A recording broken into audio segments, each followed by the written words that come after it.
आज हम एक बहुत ही दिलचस्प एक पुरानी कथा के जरिए इंसानी फितरत की एक कह सकते हैं चौंकाने वाली सच्चाई को समझने की कोशिश करेंगे। और जानते हैं ये कहानी शुरू कहाँ से होती है? एक ऐसी जगह से जिसकी हम कल्पना भी नहीं कर सकते, यमलोक से। जरा सोचिए, यमराज का दरबार लगा है, मौत के देवता का दरबार। और वहां एक कुत्ता खड़ा है, एक ऐसा कुत्ता जिसने अपनी पूरी जिंदगी बहुत नेकी से गुजारी। और वो क्या मांगता है? वो कहता है, प्रभु मुझे दोबारा कुत्ता ही बना दीजिए, पर भगवान के लिए इंसान मत बनाइएगा। मतलब कोई ऐसा कैसे कह सकता है? क्यों? अब यमराज तो एकदम हैरान। उनके लिए तो भाई इंसान का जन्म सबसे बड़ा वरदान है। अरे देवता तक तरसते हैं इस जन्म के लिए, और ये कुत्ता कह रहा है कि उसे इंसान नहीं बनना। पर वो अपनी बात पर अड़ा रहा, और बस यहीं से शुरू हो गई एक अनोखी शर्त। एक तरफ मृत्यु के देवता का गुरूर, और दूसरी तरफ एक मामूली से कुत्ते की चेतावनी। तो कहानी का जो मेन कॉन्फ्लिक्ट है वो यही है। देखिए, दो अलग अलग नजरिए हैं। कुत्ते का मानना है कि इंसान मतलबी है, धोखेबाज है, इतना चालाक कि देवताओं को भी चकमा दे दे।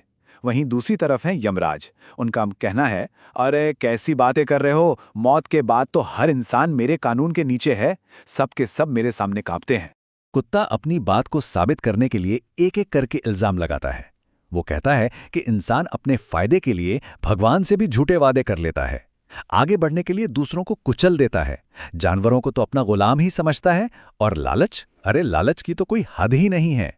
और फिर वो सबसे बड़ी बात कहता है।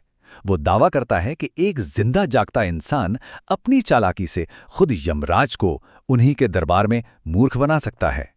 क्या एक जीता जागता इंसान, और वो मृत्यु के देवता को उन्हीं के घर में धोखा देगा?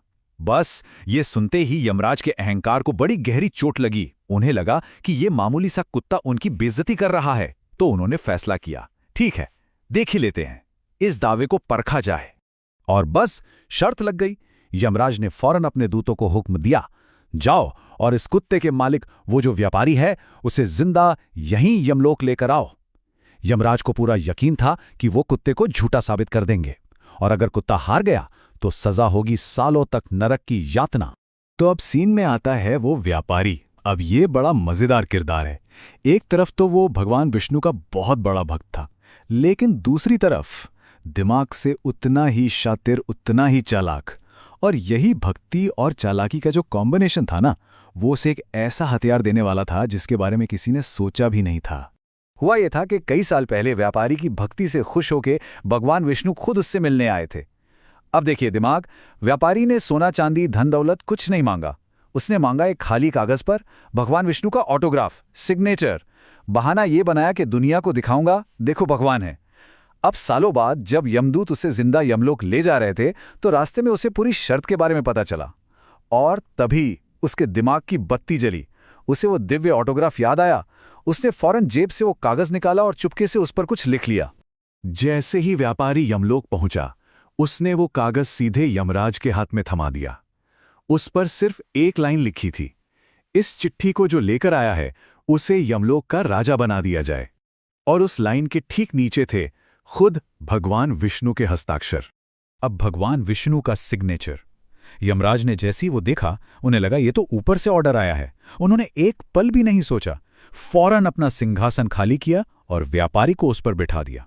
सोचिए जरा, सिर्फ एक पल में एक मामूली इंसान की चालाकी ने पूरे यमलोक का तख्ता पलट दिया।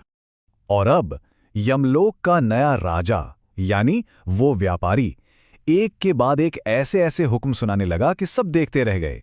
पहला काम, उसने यमराज को ही सिंहासन से हटाकर गेटकीपर यानी द्वारपाल बना दिया।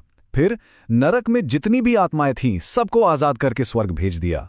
इसके बाद नरक पर हमेशा हमेशा के लिए ताला लगवा दिया। और आखिरी फरमान ये सुनाया कि आज के बाद जो भी मरेगा वो सीधा स्वर्ग जाएगा, नो क्वेश्चंस आस्क्ड। तो नतीजा क्या हुआ?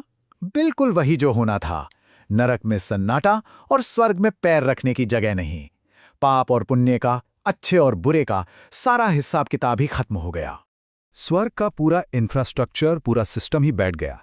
सोचिए, एक इंसान के एक फैसले ने पूरे ब्रह्मांड का सिस्टम हिलाकर रख दिया। वो कुत्ता वो सही कह रहा था। एक जीते जागते इंसान के दिमाग ने देवताओं के बनाए हुए सारे नियम कानून तोड़ दिए थे। अब ये जो पूरा रायता फैला था, इसे देखकर तो सारे देवता घबरा गए।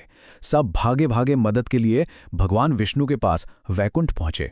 उन्होंने विष्णु जी को बताया कि यमलोक में क्या गड़बड़ हो गई है और उनसे प्रार्थना की कि किसी तरह इस बिगड़े हुए बैलेंस को ठीक किया जाए।